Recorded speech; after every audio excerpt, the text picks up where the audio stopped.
All right, there we go. Hello, John S. Rhodes here of the Rhodes Brothers, and this is Greater Wealth Through Mastery. The topic of today's short video is how to be extremely frugal, and we're going to target about $20 per day. Going to be as frugal as we possibly can be, and I've got 5 different tips for you, and that will amount to around $20 per day.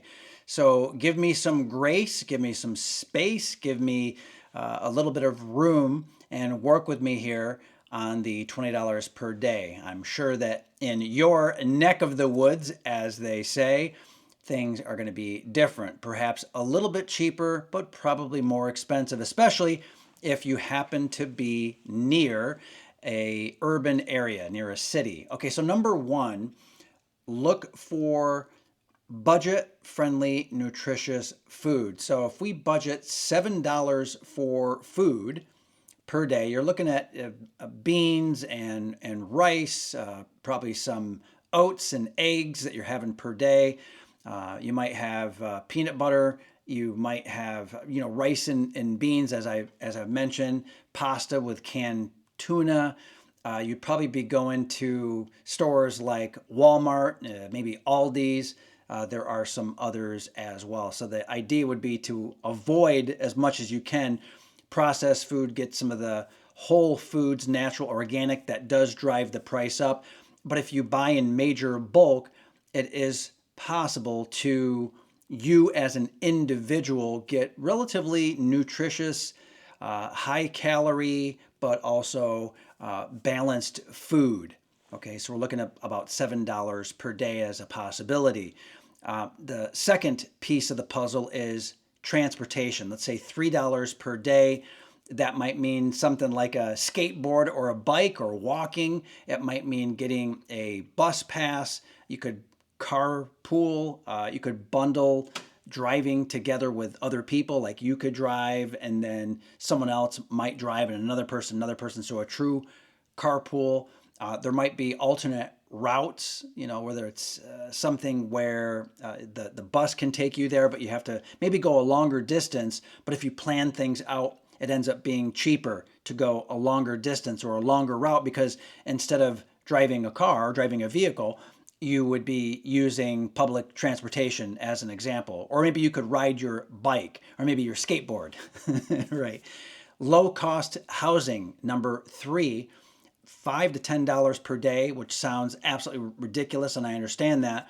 That would be a matter of sharing a place with probably many other people, roommates, renting, let's say, a small condo. It might be something like even like an RV that you're sharing, like a group of people are sharing that, and you have a certain time where you're allowed to be in that location or in the RV, right? So you could kind of think about that. And if you allocated $8 to $10 per day, that would be, in a month somewhere around $300. Now, if you think about a place that would rent out for $1,500 or $2,000, you'd be close to that budget contributing with 5 people, 4, 5, 6 people. And if there was enough room there, even if it was small and you were, sharing the rooms and you're sleeping on the sofa, the, blow up bed, and so on and so forth, you might rent out a large closet. Now, these things are ridiculous, and I understand just how crazy and frugal they are. But if you really wanted to be extremely frugal, you probably could do $8 to $10 per day. And there are probably ways where you could even reduce the amount that you have to pay even more by saying, "Hey, I'll maintain your garage if I can sleep in the back, right? If I can sleep in that corner of the garage." Now, again, this depends on your network, depends on your age, how much you can tolerate living, so frugally. Let's just say almost in poverty. And I know people that have lived on practically nothing. They've slept in places. They couch surf. So it's not impossible, and it doesn't mean that you're doing this for years either. So being frugal in this way, especially with the housing, doesn't mean that you're actually sticking to this for years and years and years. Maybe you're forced to, or maybe things got better, then you get knocked back again. But the idea is you're trying to target, right, high quality, high calorie food you're trying to make sure that you can get to work or get to where you need to be, family, friends, obviously work, that you're finding a place to live, rest your head at the end of the day, end of your work day or end of your activities. And so you have that as well. And then just for $0, number 4 is focusing on free and cheap services. So you can definitely go to the library. There's books, there's movies. You can also go places where there's free music outside. Perhaps, like a lot of restaurants or bars have music. You might just go spend time nearby without going in. Again, this might sound crazy, but you could be walking around the neighborhood. You could be walking around the block. You could just be near where the entertainment is. And if you appreciate the moment, if you appreciate the sounds and the laughter, it doesn't mean you need to be in it to appreciate it. And you can also make plans for the day that you're able to go into the facility, into the restaurant. And that's perfectly reasonable as well, because that drives your why. There are also free workshops that are available. So you can, I mentioned the library again, there are a lot of workshops on how to use technology. So you're like, well, what am I going to do for the next hour or 2 or 3? Well, you can get to the library and then you can take these courses. You can take books out on the topic. And I mean, that can be an entire day, just upscaling, upgrading your skills on some new technology.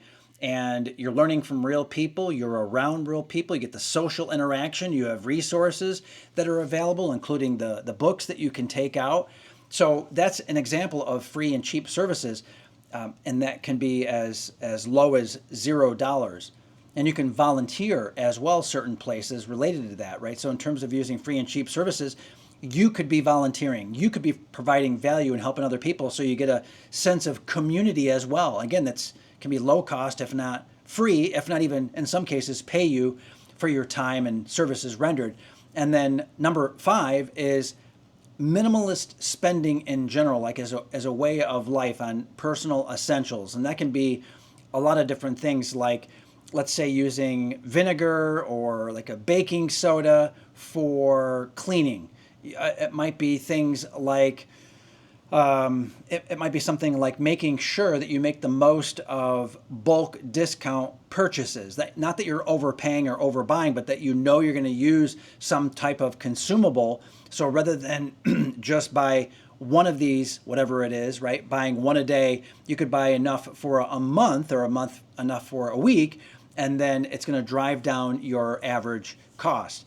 Obviously you're going to need things like toothpaste and soap. You're going to need shampoo, some of the basics, but a lot of these things are multi-purpose as well. Again, an example might be something like salt, or it might be vinegar, things that you can multi-use, multi-purpose for a variety of ways. You can, reusable bags, reusable bottles. There are plenty of places where if you have a bottle, you can get water, so you can get used to that, and you can flavor the water. Like one of the things I do, and this is both frugal and very deliberate, is I get lemon juice or lime juice, and then I put it in water. So I have an entire drink for basically free, because the lemon juice and the lime juice is concentrated. It's very, very affordable, and I can make bottle after bottle after bottle after bottle. It's better for the environment. It's extremely low cost, and it tastes pretty good as well. Quenches the thirst. That's an example, though, versus going out and buying a drink, getting a bottle and, unscrewing the cap and like it's another bottle, versus using the same bottle over and over and over. But if you add that up, what's amazing here, that can be as low as $20 per day. And if you, run the numbers on that, that's less than, I think, $8,000 per year. The challenge here, the real challenge, is the mindset to do this, combined with the action and consistency, really consistent action, mindset and consistent action. And what you're doing during this frugal time, because I don't think anyone really wants to remain hardcore, extreme frugal. No one really wants to do that for a prolonged period of time, unless they're trying to get in touch with themselves over a long period of time. They're out in nature and it's just part of what they do and who they are. But most people don't want to do that. So what I encourage you to do is sort of lower your set point, lower the thermostat on your spending. So if you're spending too much, apply these kinds of principles to your spending as it is and drive it from, let's say, $5,000 per month down to $3,000 per month, down to $2,500 per month, and get in the habit of a little bit of suffering, a little bit of scrimping and saving. Find ways to cut corners in logical, ethical, healthy ways. Don't just do it to go nuts and go crazy. Obviously, for a lot of people, it's out of necessity. But if you're making a lot of money, you can still work on some frugality. It doesn't need to be extreme frugality, but you can work on frugality and then apply it to other parts of your life. And if you do that, suddenly it opens up the extra cash flow, and you can then use the extra cash flow to invest in yourself, literally invest in stocks and real estate. You can save up in your emergency fund. You can pay down credit cards. But it's not because you were extremely frugal. It's because you applied frugal mindset and frugal techniques and frugal methodologies to what you're doing. And if you do that right, and if you start younger, and tomorrow you're older, that means start today. If you do that, then you'll always be ahead, because that will mean that you're spending less than you make, and you'll always be spending less than you'll make. And as a result, that's the flip. That's the switch that gets where you're suddenly wealthy. If you always have more money to that's being saved than what you're spending, then you will always be ahead. Now, I encourage you right now to subscribe. And also, if you have any questions at all related to extreme frugality or abundance, which is the other end of the spectrum, leave a comment below. This is John S. Rhodes of the Rhodes Brothers. And also, I encourage you to leave any of your frugality tips and what you think about this teaching and training, or anything else that you'd like to know. John S. Rhodes of the Rhodes Brothers, signing off.